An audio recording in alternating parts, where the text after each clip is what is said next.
Et à vélo, avec notre rubrique J'irai rouler chez vous. Julien Tellier vous emmène ce soir sur les routes de la Haute-Loire à la découverte d'une nouvelle véloroute, la Via Fluvia.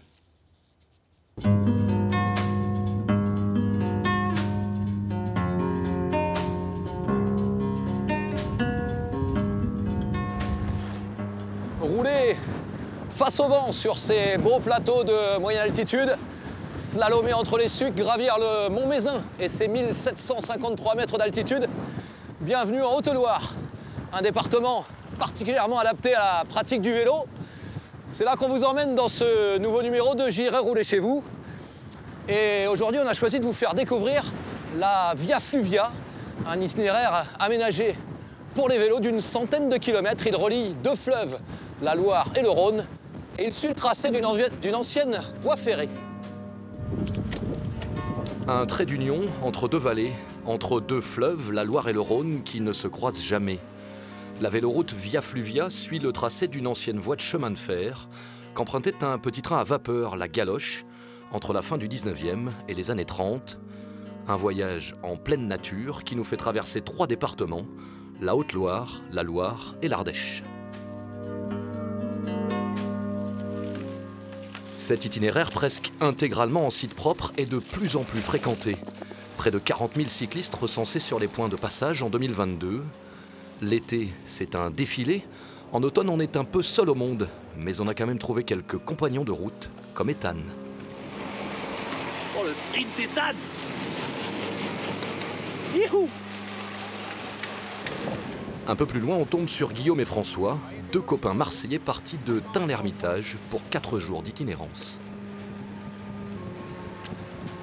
Guillaume, racontez-nous un peu votre aventure à vélo. On est parti de Tain ce matin, on a pris la Via Rona, puis la Via Fluvia et normalement on redescend sur Marseille en 4 jours, hein, si tout se passe bien.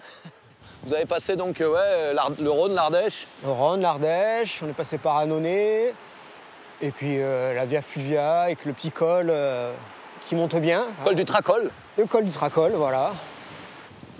Vraiment, c'est vraiment chouette. Là. Puis là, ouais, là c'est vraiment sympa. Là. Le revêtement, il est magnifique, donc franchement, c'est une belle voie verte. Quoi. Qu'est-ce qui vous plaît, vous, dans cette entre guillemets aventure à vélo, enfin le côté vélo en itinérance comme ça? Ouais, un peu côté aventure. On part, on ne sait pas ce qui va se passer, on rencontre des gens, la rencontre, les paysages, et puis un rythme plus lent aussi. C'est beaucoup plus lent. On prend son temps de voir les paysages, d'apprécier, plutôt qu'en voiture où on trace, on va d'un point à un autre. Là, on prend notre temps. C'est vraiment le côté au long cours, quoi. On vide le cerveau parce qu'on pense qu'à pédaler. On pédale, on mange, on pédale, on mange, on dort. C'est une vie très simple au final, quoi. C'est ce côté-là qui est très sympa. Et puis voilà, ça permet de papoter, de rencontrer des gens. On rencontre beaucoup plus facilement quand on est à vélo. Oui, la discussion en plus s'engage assez librement, facilement. On est accessible puisqu'on n'est pas dans sa voiture, on est sur le vélo. Et là, tout à l'heure, on a rencontré une personne d'Annonay, on a discuté un peu, il nous a raconté, il nous a un peu parlé. C'est très sympa. Bon là, il y a moins de rencontres parce qu'il n'y a quand même pas beaucoup de gens. Ouais. Mais voilà, ce côté-là est aussi très sympa, quoi.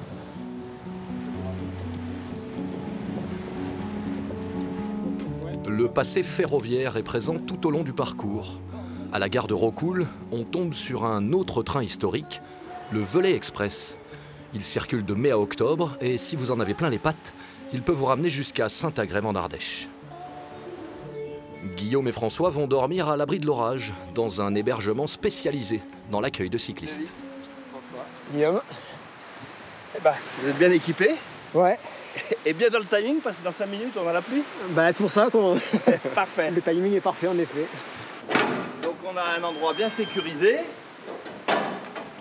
Avancez, ça va s'allumer.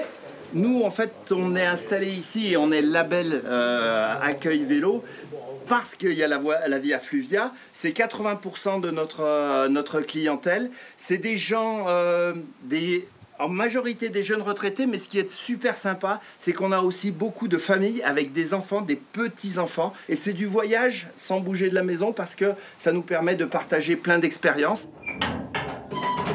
Bienvenue à la Maison Longue. Merci. Merci. Voilà. Santé, puis je pense que vous êtes mieux à l'intérieur, hein, parce qu'avec ce qui tombe... Ouais, non, ça... Hélène et Ludovic ont ouvert leur table et chambre d'hôte il y a 3 ans. La Via Fluvia passe juste devant la baie vitrée de la salle à manger. Sur la table, les produits locaux redonnent des forces et le sourire. Les gens sont beaucoup plus sereins. Quand ils arrivent, ils sont relax. C'est vraiment bien différent du tourisme qu'on peut croiser en bord de mer, où il y a de l'agitation. Là, c'est le calme, la plénitude. Voilà. Et les gens arrivent, ils ont la banane, quoi. Ils sont contents. Pour préparer votre virée, toutes les infos sont sur le site viafluvia.fr. Dans le prochain épisode, on vous emmènera faire un bout de route avec un cuisinier cycliste. Ça a grimpé un peu.